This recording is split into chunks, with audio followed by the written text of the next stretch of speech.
Hey guys, I'm Scotty on a Sunday night when I write my newspaper articles and my articles for my clients. I've been doing this for about 15 years now, a little bit longer I think. And I'm going to try something new. I'm going to actually video myself reading the article because I've heard that that's just better, right? It's easier for you to have a chance to look at it rather than reading a whole bunch of text. So here we go. So the key to success is what we're talking about this week, and there's lots of different keys for success, but this one is critical.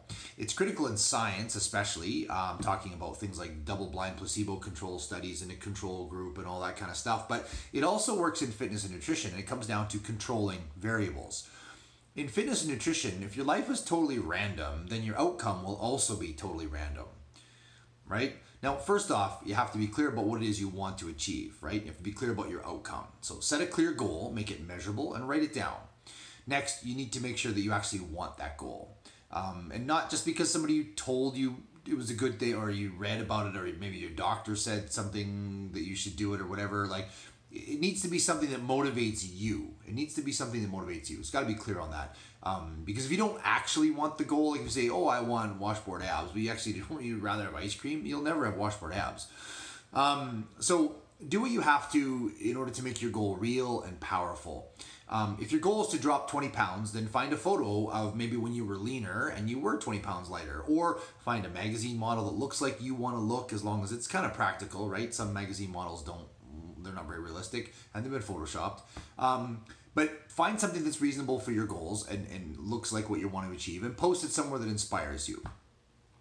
You can also make a chart on graph paper and put your weight now on the left, and then as your weight drops, you just keep barcoding it as it drops, right? And so it's visual. You can see that piece of success. And if it pops up again because it did something, oops, then it's visible. That can be really helpful. And put it near where you can see it and focus on progress. Okay, now that you've got your goal step done, you need a plan that works. That might need you meet a coach, right? Well, I think it's a great idea as a coach, or it might be a program and definitely a meal plan, right, that you can follow to make sure you've got everything in place. Now, for fat loss, you need to have your body composition done so that you know your basal metabolic rate, your BMR. That's step one in dropping body fat. It's how many calories your body burns at rest every day, just sustaining itself. If you didn't do anything, if you just laid on the couch and didn't move all day, that's your basal metabolic rate. If you don't have this data, then you're guessing. Your meal plan is a guess. And if your meal plan is a guess, it's going to have less chance of success. Guessing is random. It's the opposite of controlling a variable. So if your basal metabolic rate, your BMR, is 1,400 calories, for example, and you photocopy a meal plan out of a magazine because some fancy star was doing it, it's a 1,200 calorie a day diet, you won't be getting enough calories. And you're going to start doing damage, and you're never going to reach your goal. Starving is a drag, and it's the slowest way to be healthy and to drop fat. It's just, don't bother that. Why would you do that? Anyway, once you've defined your goal and you know your body's requirements through your BMR, now you need to set yourself up to win by controlling variables. And you need to control several key variables, but it starts with eating well, predictably. So the more you pay attention to the detail of what you're eating, the faster your results will be. Once you get a meal plan that is custom designed for your goals and your BMR, then you need to follow it and track it. MyFitnessPal is a phenomenal app, and I have been using it religiously for, quite a while. And it's amazing. You can install it on your phone, get the free version. You can also pay, I think it's like $57 or whatever to upgrade to premium. Then you don't have ads and beg screens, and you get a few more features. But it makes it so you can quickly enter all of your information when you eat.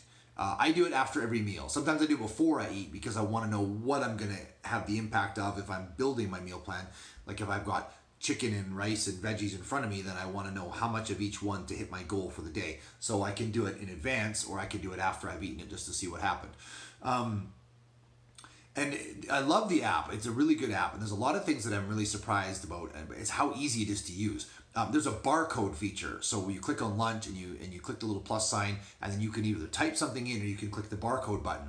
If you click the barcode button and you just scan your Greek yogurt, then it'll know exactly that brand and what all the macronutrient breakdowns are, and then you just write how much you ate or want to eat, and it's done. It's easy. And it has most restaurants in it too. Like if I go to Chopped Leaf and I type in Chopped Leaf signature salad with chicken, enter, it knows. It's there right now. And I just click, yep, that's what I had. Boom. It's super easy. And get your water in, and you can track that on the app too. You can just add it a cup at a time, or you can add it however, there's different ways you can add it. It's really easy to add.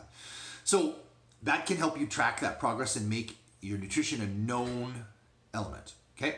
Now, obviously you got to exercise. Going to classes, working with a trainer, or doing something that challenges you needs to be another predictable variable.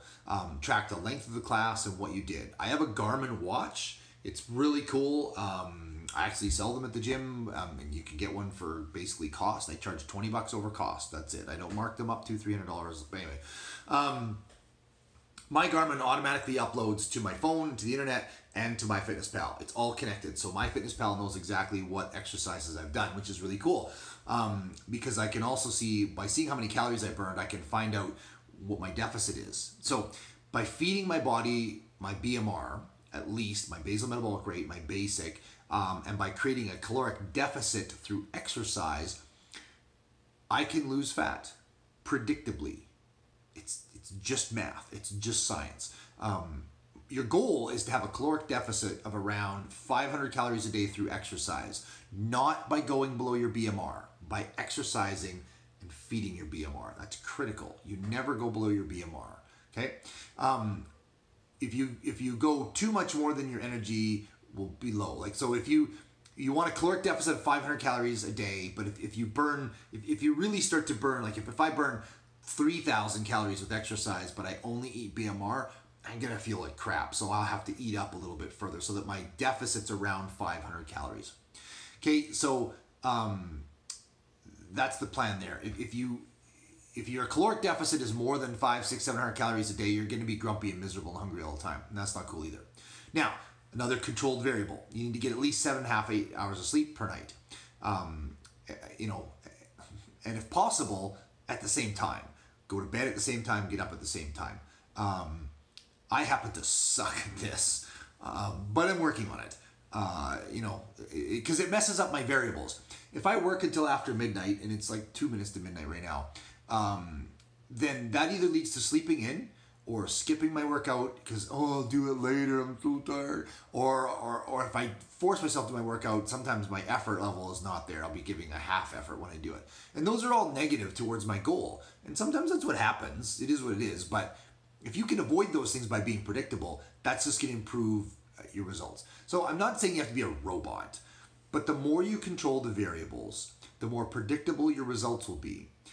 Perhaps more importantly, if you're not reaching your goals, it's then easier to start changing things when the variables are known. Right? If you're randomly eating whatever and working out whenever and you're not dropping fat, like, who knows what the cause is? You'll be guessing, and so will your coach. Guessing leads to random.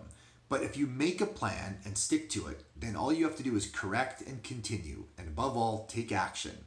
That's it. Predictable variables will change your life and you'll get to your goals predictably. So that's it for me. Happy training. Talk to you later.